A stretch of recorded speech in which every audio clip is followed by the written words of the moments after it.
right? People from different religion, different gender, different country, different background, right? And I think that's where I think we have to focus on, is to bring diversity of ideas, and then the board will grow, because then you'll bring different concepts, right? So I feel that this is just a must. Not only bright, it's a must to win in the long run.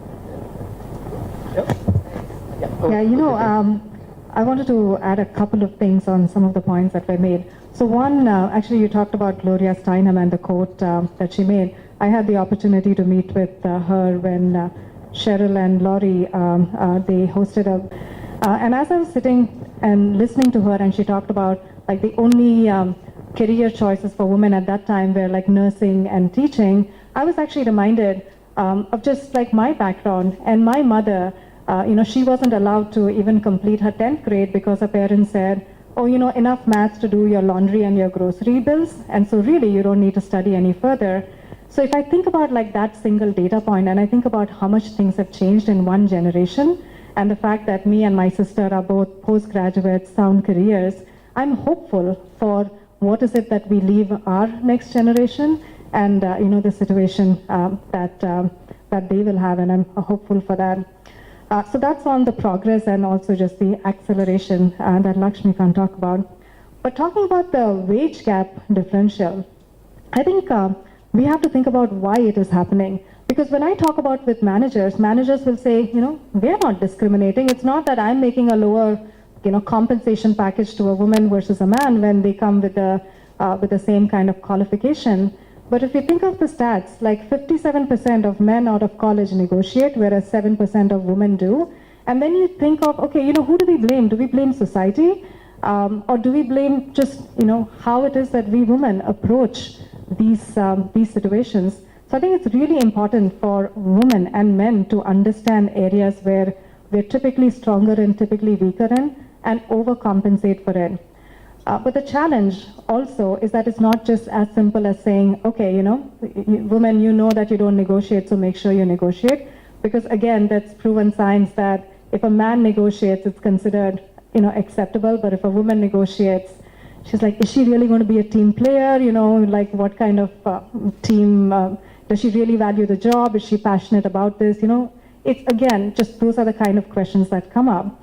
And there, Margaret Neal, one of the professors in Stanford Business School, she does a bunch of research here, and she gives a tip that she says, okay, maybe when you negotiate, you think about doing things like, as a woman, if you're negotiating, you try to tie it back to family and say, I really care about the job, but I have to take care of my parents or my family, or my husband has a business investment. So these are real, tips and things to think about, which then makes it more acceptable for a woman to have that conversation than men. So it's sad. It's sad that is the case, but there is this inverse correlation between likability and success for women, and it is something that we have to be conscious about and to think about how we overcome. Thanks, Beckett. I'm looking forward to hearing from you, Ruth. Thank you for having us. I certainly appreciate you inviting the consulate. We are stereo. We enjoy being part of the hydrobody community, and the Chamber of Commerce certainly has been a large part of our growth here. So thank you again for having us. Just a couple of points. We make the comment about the women in the workforce, which is by far a huge growth. But statistically speaking, one also has to look at the fact that certainly in the U.S., the recession has created a situation where the industries that traditionally has employed males have actually diminished, and I'm talking about the construction, the manufacturing firms. And this is in the United States, and so what we've seen is the statistics revealing a higher percentage of women in the workforce. Now, no doubt that's actually a positive result, and we can't attribute it all to the recession, but I just wanted to point out that that could be a reason, an underlying reason. And going back to the workforce versus business owners, I think it's important to kind of attribute a lot of the success that women have as leaders in the fact that they're actually going outside of the workforce and starting their own businesses. In the United States, we're talking about 8 billion small business owners that are in fact women, and they contribute up to $1.2 trillion of the GDP of the United States, and that's considerable. And while it might not be IT corporate, industry, it might be she makes cupcakes. She's selling them online. She's marketing them. She's getting other, people like her, like-minded people, to kind of co-opt themselves together to build a business. And, with that, it takes a lot. It's not something that comes natural. You have to have the drive. You have to have the will. You have to have training. You have to have financing backing. You have to have marketing skills. And these are the things that, as a small business owner, women probably have a little bit less experience with. And we should look to perhaps the municipalities and some of the government services to offer that, to help kind of build those skills. And, so those are just what I wanted to say, that while the women are in the workforce, I challenge the women out there who want to take that a step further and actually go into business for themselves. And that would be a huge, I think, growth. Thanks. Actually, that's an interesting point as well. A lot of this brings up a whole different discussion, in terms of the whole push and pull factors that lead towards women entrepreneurship. And many of them are motivated by perhaps a lack of control or ownership at the workplace, which gives them supposed freedom as an entrepreneur. Though I must have had several friends who came in and said, I have a new boss. And I said, who? He says, my accountant, because I have to pay salaries. And it really is hard because, suddenly, it's tough, but it's a lovely space to be in and grow. So thanks. And some very, very diverse points of view here, and I thank you for that. Sangeeta, the point that you made about, women at home, which is a very large, very underrepresented and certainly unrecognized part of the workforce, is a very critical point.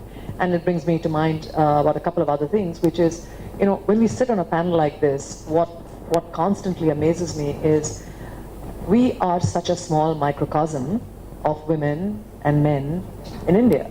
So while we sit, and we are certainly so conscious of the many, many inequalities, the many, many different issues which involve, specifically women in society or women at work, and this could be issues of infanticide or dowry or abuse or, sexual harassment at the workplace, we still are talking about a minuscule, small microcosm of people who are educated, who are working, who are already economic beings. So while we are so fully aware of this larger group that we are part of, this particular session really addresses that very small focused area. And that's something that I think we choose to do, but we certainly are not unaware of the larger issues at hand, which, which so desperately needs attention. I'm looking at the perspectives that each of you have brought in, and I think it's fascinating because the conversations that we're having now, again, if you look at the last 5 years, have been so much more definitive. Gitka, you talked about negotiation. Let me tell you, I'm a search consultant, and I'm also very passionate about women leadership. And I cannot tell you the number of times that I've had to take my women candidates aside and specifically say, I'm with you on this discussion that the work matters to me more than the compensation. I really want a really good assignment, and that's what's really important. And I believe it because it comes from here, also comes from here. But I just want to tell you that while I completely understand, 1 year from now, when you discover your colleague, male, female, is getting a lot more than you, I don't want to be the person you come running to. And I'm not saying anything, but I'm just saying take a deep breath and express yourself, because you have only one chance, and that is now. I am not going to instigate somebody to just say, you should ask for high compensation for the sake of it. But that conversation, you talked about likability as being a large part of the women management, we seem to want to be liked more than we want to be affected in some cases. And we think of both as being, very similar. I think what also comes about from this discussion is that significant movements are there. There are all steps in the right direction. But there's so much of stuff still on the table. There's so much still left to do. And if we get a little complacent and we get a little quiet about, okay, we've got the momentum we want and everything is going well and that's what we need to do, I don't think that's really going to make a difference. I think there's some more definitive stuff that is required. I I'm a great fan of Irma Bombeck, and I remember reading one of her quotes. She's an incredibly funny woman, but I don't think she was very,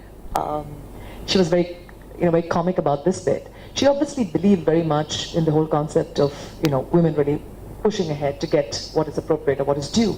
And she said this whole generation of women don't really get it, because there they are in their three-piece suits and their leather briefcase going to work, without an idea of how much more that needs to be done to keep the fight alive, and to keep the fight is probably not a correct word, but the drive, the energy to keep it alive, because the moment it flags, and I think this is what we need to understand in this particular panel, that there's no time for complacence. It's just enough and more time to keep taking that energy and passing it on. Pass the baton. It would be great to be, to see people like this on the panel, to see a lot of people. We open the press, we open the papers every day, and we know what's going on. We're very proud of our women achievers.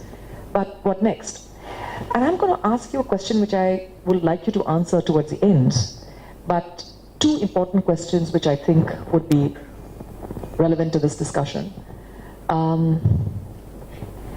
What is the single most important thing we need to do for women leaders for the future? And in the case of the women leaders who are on the panel, for the three of you, as women leaders,